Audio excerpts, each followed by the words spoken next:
Hi everyone, welcome to all of you on the Achievers Academy YouTube channel. So आज हम जो discuss करेंगे वो पीजीटी की अपनी लेटेस्ट एडवर्टाइजमेंट जो आई है उसको डिस्कस करेंगे कि उसमें कितनी वैकेंसीज़ हैं, किस तरह से क्या सब्जेक्ट का पैटर्न सब्जेक्ट रहेगा, पेपर पैटर्न रहेगा, वो सारा का सारा हम डिस्कशन करने वाले हैं। ठीक है, एक ये मेरा व्हाट्सएप नंबर है, तो जिसको भी मतलब पीजीटी केमिस्ट्री के रिगार्डिंग कोई क्वेरी हो तो वो आप इस नंबर पर मुझसे पूछ सकते हैं। ठीक है, तो ये मेरा व्हाट्सएप नंबर है। अकेडमी का नंबर भी अवेलेबल है, आप अकेडमी के नंबर पर भी कॉल कर सकते हैं 9416447779। ठीक है, 9416447779।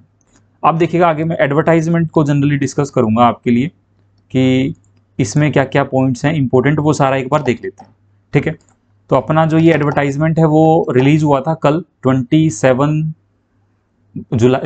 जुलाई को, और इसमें अलग अलग एडवर्टाइजमेंट नंबर्स हैं।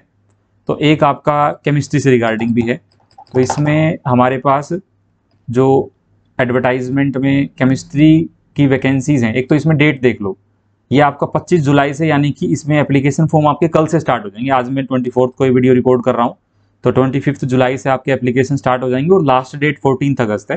तो अराउंड एंड अराउंड 20 दिन का टाइम है, 20-21 दिन का, तो अपना फॉर्म उसके अकॉर्डिंगली फिल कर लेना। ठीक है, जो फॉर्म फिल करने के लिए वेबसाइट है वो यही है spsc.gov.in।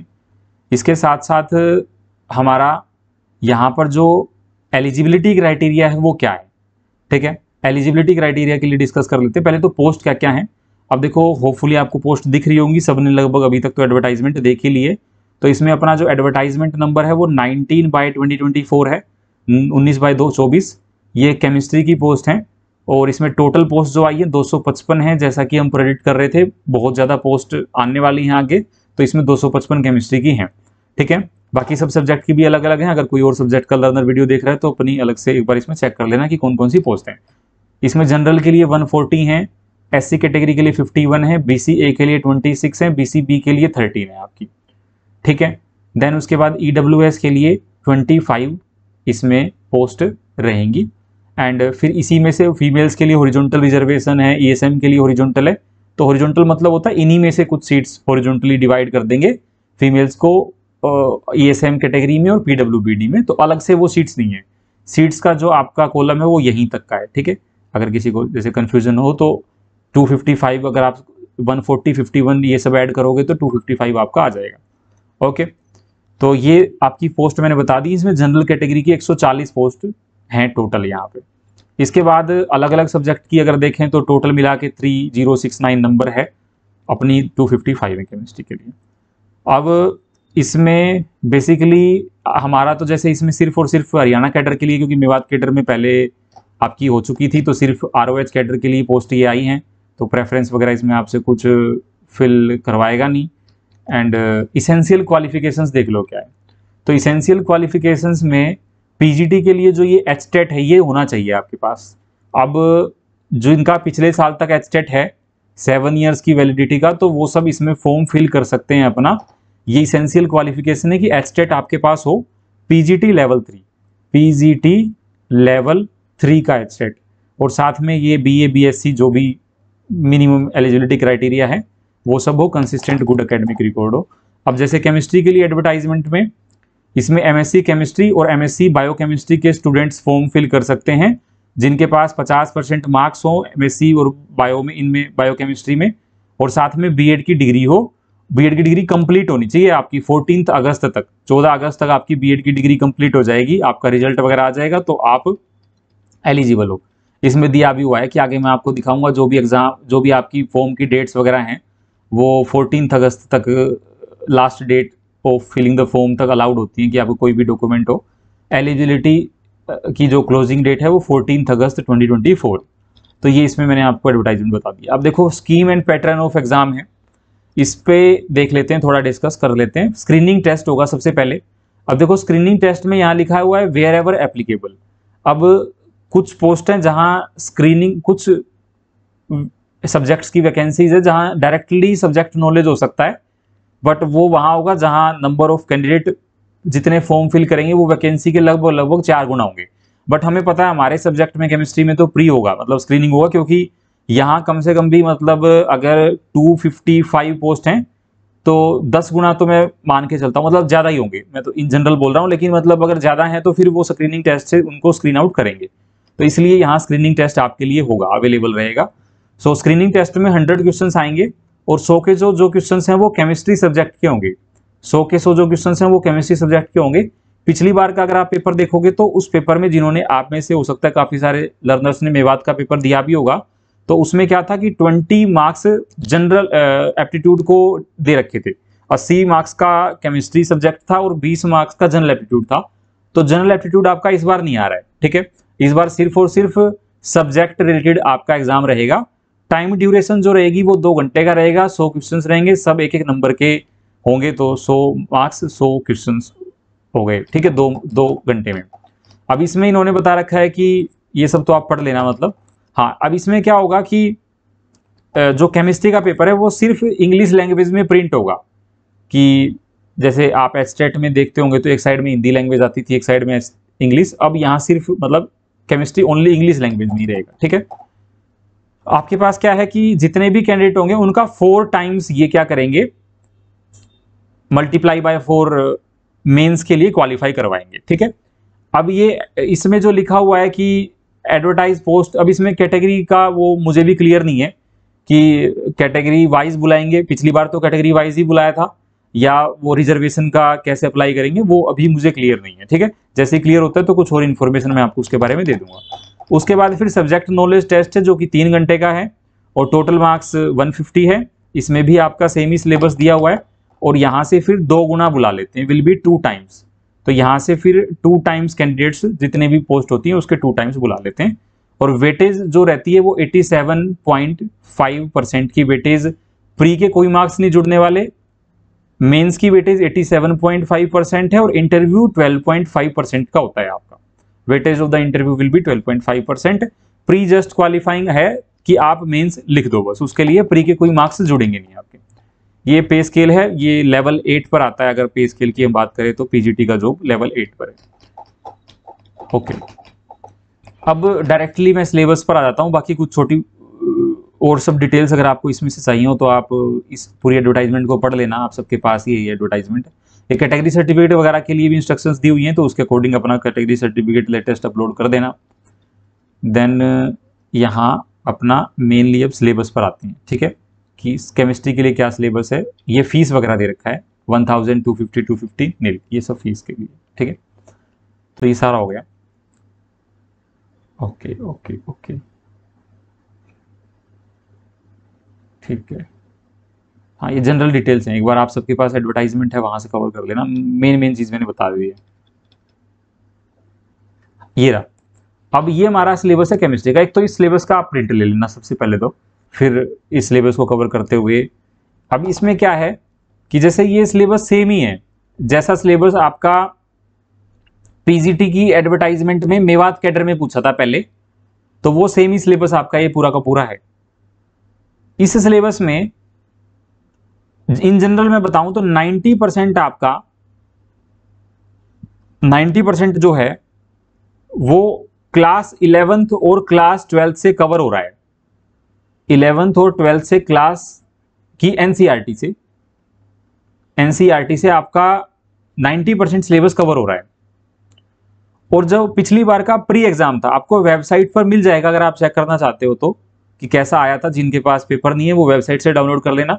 अगर किसी को वेबसाइट पे ना मिले तो मुझे व्हाट्सएप पे मैसेज कर देना, मैं आपको सब्जेक्टिव ऑब्जेक्टिव दोनों पेपर सेंड कर दूंगा, ठीक है। ग्रुप में ऐड कर देंगे तो ग्रुप से भी आपको मिल जाएंगे, मैंने सेंड कर दिए ग्रुप में। तो यहाँ क्या है, जो प्री एग्जाम आया था उसमें भी लगभग 90% से ज्यादा सिर्फ एनसीईआरटी से पूछा हुआ था, या बहुत बेसिक लेवल का पेपर आता है आपका, जिसमें कि 11th और 12th क्लास की एनसीईआरटी अगर आप कर ले रहे हो तो बहुत इजीली आपका ये पेपर कवर हो जाएगा। बहुत ज्यादा इसमें आपको एडवांस चीजें पढ़ने की जरूरत नहीं है, बेसिक चीजें पढ़ो, बार बार पढ़ो, उन्हीं को कवर करो, ठीक है। ये सबसे इंपॉर्टेंट है। 90% आपका इसी से कवर हो जाएगा। तो अब इसमें मैं चैप्टर वाइज कितनी यूनिट्स हमारी दी हैं, 22 से 23 यूनिट्स हमारी दी हैं इसमें। हाँ, 25 यूनिट्स आपकी हैं। अगर यूनिट वाइज हम बोलें तो 25 यूनिट्स आपको इसमें गिवन है सिलेबस में। तो 25 यूनिट्स में अब जो फर्स्ट यूनिट है आपकी, ये यूनिट सिंपल एनसीईआरटी की है, क्लास 11th के अंदर दे रखी है। ये क्लास 11th में। मतलब देखो ये सिलेबस है आपका पूरा का पूरा। इसमें आपको क्या करना है मेनली, मैंने एक तो बताया कि आपको 12th और 11th क्लास की एनसीईआरटी को कवर करना है। इसके साथ साथ आप प्रैक्टिस के लिए करना चाहते हो तो मैंने भी काफी सारे प्रैक्टिस सेट्स ऐड किए हुए हैं क्लासेस में। आप कोई भी जेई या नीट की बुक से, प्रीवियस ईयर बुक से प्रैक्टिस कर सकते हो, क्योंकि वहां 12th क्लास 11th क्लास के सिलेबस पे पिछले काफी सारे सालों के क्वेश्चंस मिल जाते हैं आपको। जैसे मैं स्पेशली नीट की बुक प्रेफर करता हूं, मतलब आप सबको की रिकमेंड करता हूं नीट की बुक से करना, क्योंकि नीट की बुक में बेसिक एनसीईआरटी की लाइनों से बहुत सारे क्वेश्चंस मिलते हैं। तो वो आपके ऑल अराउंड जितने भी क्वेश्चंस हैं वो सारे कवर हो जाएंगे। आप कोई भी नीट की पीवाईक्यूज लेना है जिसमें 30-35 साल के पीवाईक्यूज हों, तो क्योंकि नीट में सिंपल एमसीक्यू वाला पैटर्न रहता है, जेई में तो numerical answer type, match the following काफी होता है। तो जेई के मत करना, मतलब नीट के कर लेना, इतना ही टाइम है। अगर पेपर मान लो 2 महीने बाद भी होता है तो आप एक बार सिलेबस कर पाओगे और एक बार सारे प्रैक्टिस कर पाओगे, फिर रिवीजन कर लोगे, इतना ही टाइम है। ठीक है, तो नीट के पीवाईक्यूज कर लेना। ऑलमोस्ट हर चैप्टर के आपको किसी भी पुरानी बुक के अंदर मिल जाएंगे, नई बुक्स में तो चैप्टर शायद कट हो, वो मैंने देखे नहीं, आप एक बार चेकआउट कर लेना। तो नीट के पीवाईक्यू से आपकी प्रैक्टिस हो जाएगी। रीडिंग आपको एनसीईआरटी से करनी है। कुछ कुछ एक्स्ट्रा चीजें हैं तो वो आप एडवांस बुक से कर सकते हैं। जैसे आपके पास एडवांस बुक्स में पूरी शर्मा पठानिया, पूरी शर्मा कालिया, या ऑर्गेनिक केमिस्ट्री के लिए आपकी जगदम्बा सिंह बुक आती है, तो वहां से आप कवर कर लो। मतलब बहुत ज्यादा कुछ एडवांस बुक्स भी पढ़ने की रिक्वायरमेंट नहीं है।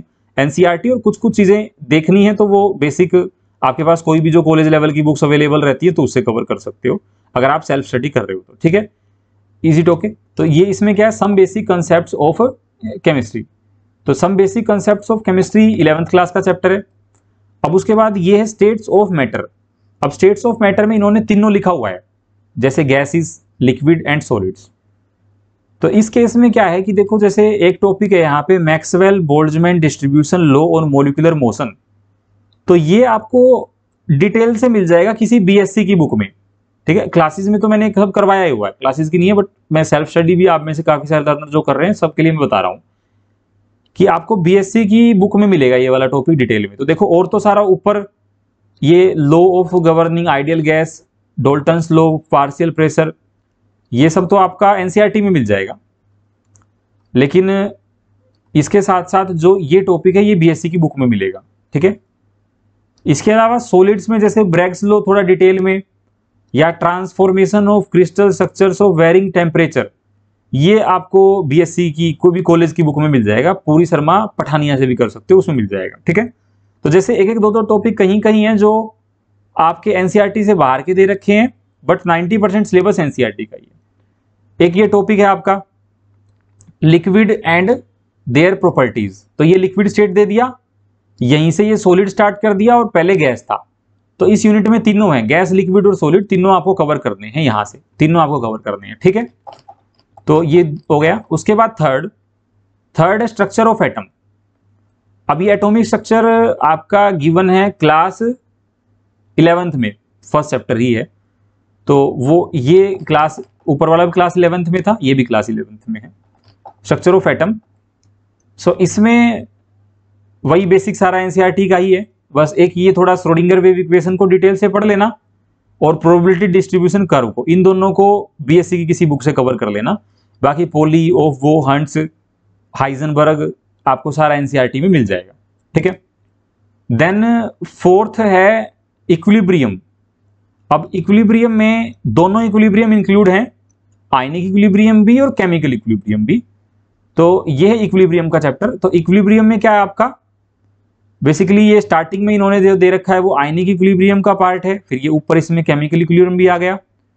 ये एसिड बेस का थ्योरीज ये एनसीईआरटी में गिवन है, लुईस कॉन्सेप्ट, लोरी कॉन्सेप्ट, ये आप जब इक्विलिब्रियम का चैप्टर स्टार्ट करोगे तो उसमें फर्स्टली ये थ्योरीज ही गिवन है एसिड बेस की। और देन थ्योरीज ऑफ इंडिकेटर। अब ये थ्योरीज ऑफ इंडिकेटर एनसीईआरटीज में शायद नहीं मिलेगी, और कंडक्टोमेट्रिक टाइट्रेशन भी नहीं मिलेगी। तो ये आपको बीएससी की बुक से कवर करना पड़ेगा। थ्योरी ऑफ इंडिकेटर पूरी शर्मा पठानिया में अच्छे से दे रखा है, अगर बुक से कवर करना चाहते हो बुक से कर लो। जो क्लासेस में एनरोल्ड है ऑलरेडी तो वहां तो सब कवर है ही आपका। तो इक्विलिब्रियम में भी एक दो टॉपिक, जैसे हर यूनिट में क्या है कि एडवांस वाला दे रखा है, बट पेपर पिछले साल का ऐसा था कि सारा 11th 12th की एनसीईआरटी से ही था, उतना एडवांस से कुछ पूछा नहीं था। बट प्रैक्टिस आपको सिलेबस के अकॉर्डिंग ही करनी है, चाहे पेपर पिछली साल आसान था, डिफिकल्ट था, पेपर इस बार कैसा भी बने, आपको आपका सिलेबस पूरा तैयार होना चाहिए। उसके बाद आपका है सरफेस केमिस्ट्री। तो सरफेस केमिस्ट्री के अंदर पूरा का पूरा ये सारा एनसीईआरटी के अंदर ही गिवन है, कुछ बाहर से इसमें नहीं है। हाँ, सरफेस और उसके बाद ये कोलोइड्स वाला चैप्टर है, दोनों एनसीईआरटी में ही गिवन है, तो ये आपका एनसीईआरटी से हो जाएगा। उसके बाद है 6th chemical kinetics. Chemical kinetics में जो बेसिक है आपका rate of reaction, molecularity, order, ये तो एनसीईआरटी में है, लेकिन जैसे ये टॉपिक्स है आपका यहां पर थ्योरीज ऑफ रिएक्शन रेट। अब थ्योरी ऑफ रिएक्शन रेट में दो थ्योरी आती हैं, कोलिजन थ्योरी और ट्रांजिशन स्टेट थ्योरी। तो ये एनसीईआरटी में नहीं है, उतना डिटेल में नहीं है, मतलब थोड़ा थोड़ा दे रखा है, उतना डिटेल में नहीं है। तो इसको किसी बीएससी की बुक से कवर कर लेना, इसका डेरिवेशन प्रॉपर तैयार कर लेना। मान लो सब्जेक्टिव पेपर में बाद में पूछ ले आपसे कि डिराइव कोलिजन थ्योरी या right the postulates of collision theory, तो पूरा आप फिर 10-15 नंबर में लिख सकते हो। वैसा अगर पूछे तो आपके लिए वो आसान होगा, कर सकते हो। Luminescence and energy transfer process, तो ये भी हमारा सिलेबस में गिवन है, बट यहां से भी कुछ इतना खास क्वेश्चंस बनेगा नहीं, मतलब ये नॉर्मल है। आप इसके लिए जेवलेंस की डायग्राम वगैरह पढ़ लेना थोड़ा, ठीक है। जेवलेंस की डायग्राम, लुमिनेसेंस, केमी लुमिनेसेंस की कुछ कुछ डेफिनेशंस होती हैं वो।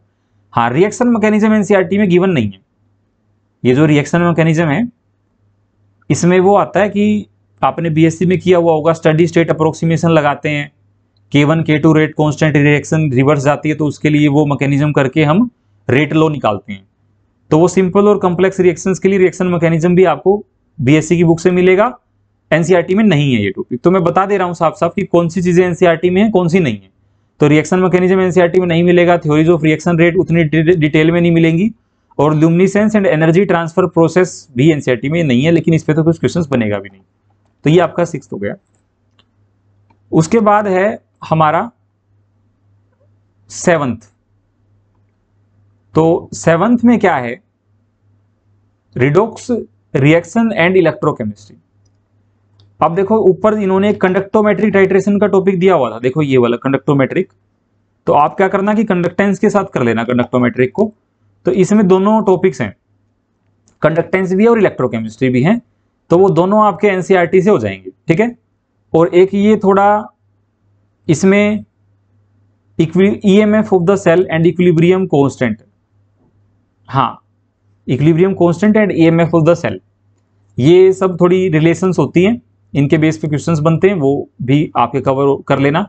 मतलब एनसीईआरटी में मिल जाएंगे आपको, या एनसीईआरटी से रिलेटेड जो हम प्रैक्टिस बुक्स फॉलो करेंगे वहाँ इनसे इन टॉपिक्स पर क्वेश्चंस मिल जाते हैं। तो इसमें कुछ ऐसा बाहर से नहीं है कि जो एनसीईआरटी से बहुत ज़्यादा बाहर से पढ़ना है, एनसीईआरटी से इसमें आपका काम चल जाएगा। Redox reactions and electrochemistry 7th topic से, 7th नंबर। और पिछली बार का पेपर भी सब्जेक्टिव, ऑब्जेक्टिव, इवन इंटरव्यूज में भी काफ़ी सारी चीज़ें एनसीईआरटी से ही पूछी थी। उसके बाद है सॉल्यूशंस। सॉल्यूशंस और कोलिगेटिव, इसमें दो यूनिट्स इंक्लूड है हमारी। एक है हमारा सॉल्यूशंस और दूसरा है हमारा कोलिगेटिव प्रॉपर्टी। ये देखो यहाँ कोलिगेटिव है, तो ये आपका कवर हो जाएगा एनसीईआरटी से ही, क्लास 12th की एनसीईआरटी में है ये। रिडॉक्स रिएक्शन क्लास 11th में है, इलेक्ट्रोकेमिस्ट्री क्लास 12th में। ये तो आपको पता ही है 11th क्लास में कौन सा टॉपिक है, ये नहीं बता रहा ज़्यादा मैं। Chemical bonding and molecular structure ये क्लास 11th में है, इसमें भी लगभग सारी वही चीजें दे रखी है जो आपकी एनसीईआरटी में है, ठीक है, कुछ भी इसमें बाहर से नहीं है।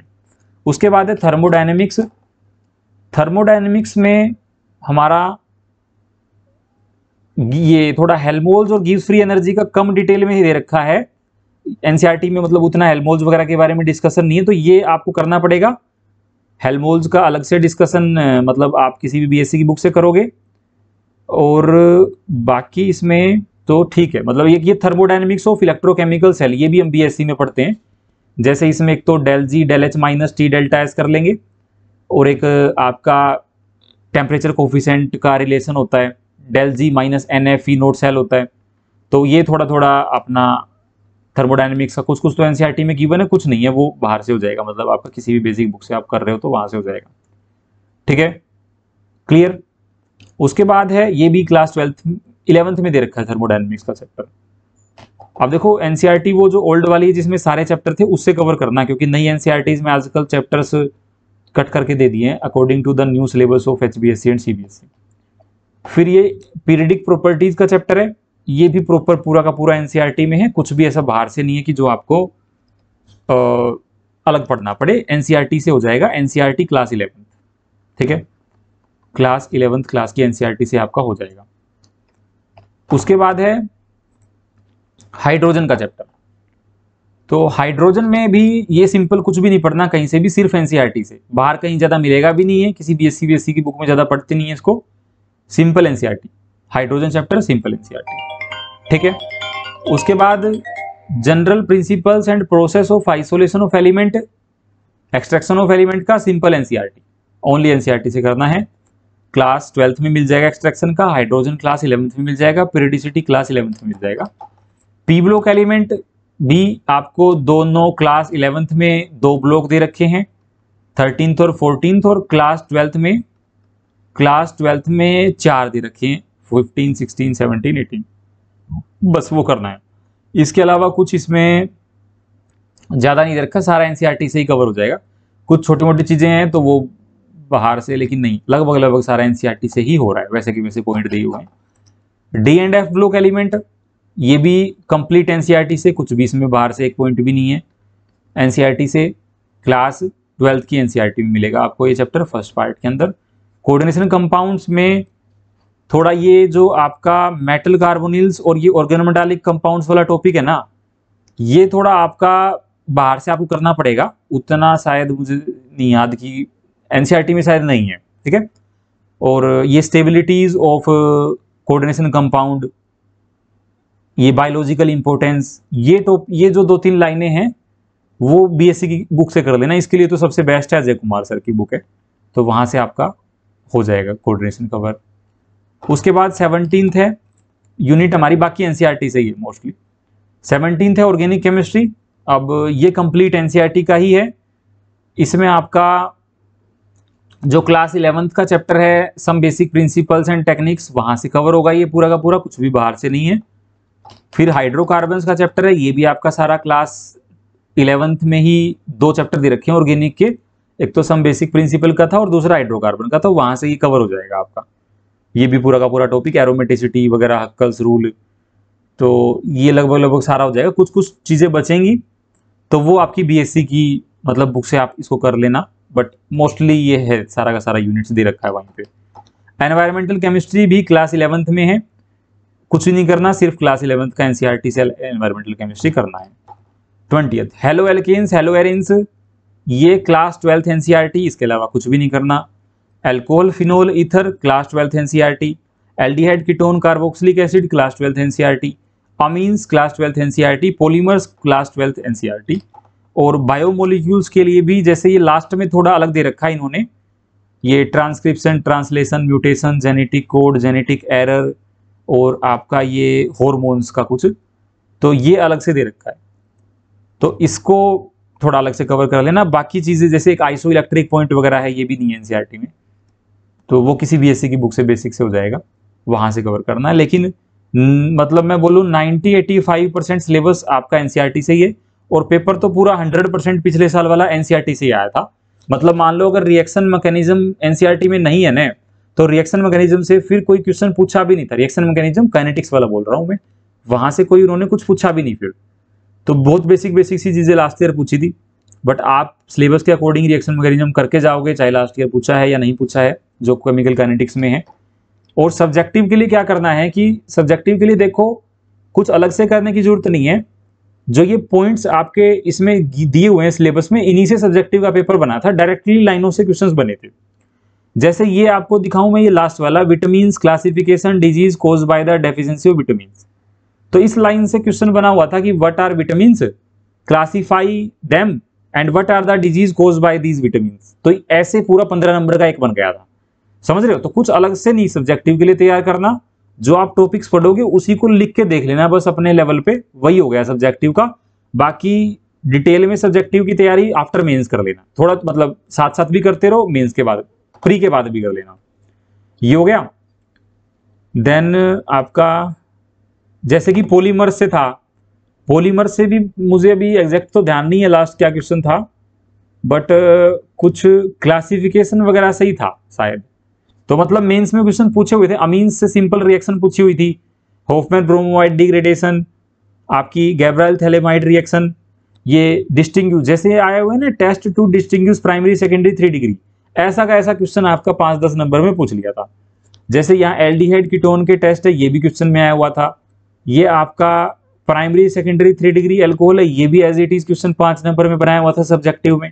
तो जो चीज ऑब्जेक्टिव के लिए पढ़ रहे हो वही सब्जेक्टिव है। अगर आपको कंटेंट आता है, समझ आता है, तो आपको थोड़ी ना उसको कुछ अलग से करना है। हाँ, लिख के देखना है, लिख के तो अभी भी आप देखोगे तो वो आपका हो ही जाएगा, ठीक है, वो तो आपका अभी भी हो ही जाएगा अगर आप उसको अब कवर करोगे तो उसमें ऐसा कोई इश्यू नहीं है, ठीक है। मतलब एनसीईआरटी के साथ साथ ही कवर कर लोगे, उसको लिख के देखोगे तो याद भी हो जाएगा और वो राइटिंग की प्रैक्टिस हो जाएगी। तो ये आपका पूरा का पूरा सिलेबस था। बाकी किसी को इसमें कोई क्वेरी हो, कुछ हो, तो मुझसे आप पूछ सकते हो, अकेडमी के नंबर पे भी कॉल कर सकते हो, मैंने अपना व्हाट्सएप नंबर भी दे दिया, वहाँ भी आप डिस्कस कर सकते हो। और बाकी अलग से क्लासेस लेके इसके जो भी प्रैक्टिस वगैरह रहेगी उसको भी आगे डिस्कस करेंगे। बट एक बार मैंने आपको सिलेबस बता दिया कि ये सिलेबस एडवर्टाइजमेंट में पोस्ट काफ़ी ज़्यादा है, तो आपके पास एक अच्छी अपॉर्चुनिटी है, गोल्डन अपॉर्चुनिटी है कि जिन भी लर्नर्स ने पहले स्टेट वगैरह निकाला है तो आपके लिए ये, आप इसमें अपना पूरा का पूरा अच्छी तरीके से मेहनत करके वैकेंसी में अपनी एक पोस्ट ले सकते हैं, ठीक। तो आपसे मिलते हैं फिर नेक्स्ट क्लासेस में, तब तक के लिए पढ़ते रहिए। कुछ डाउट आए तो कमेंट्स में पूछ लीजिएगा, नेक्स्ट सेशन में फिर आगे डिस्कस करेंगे। Thank you for joining, take care, good night.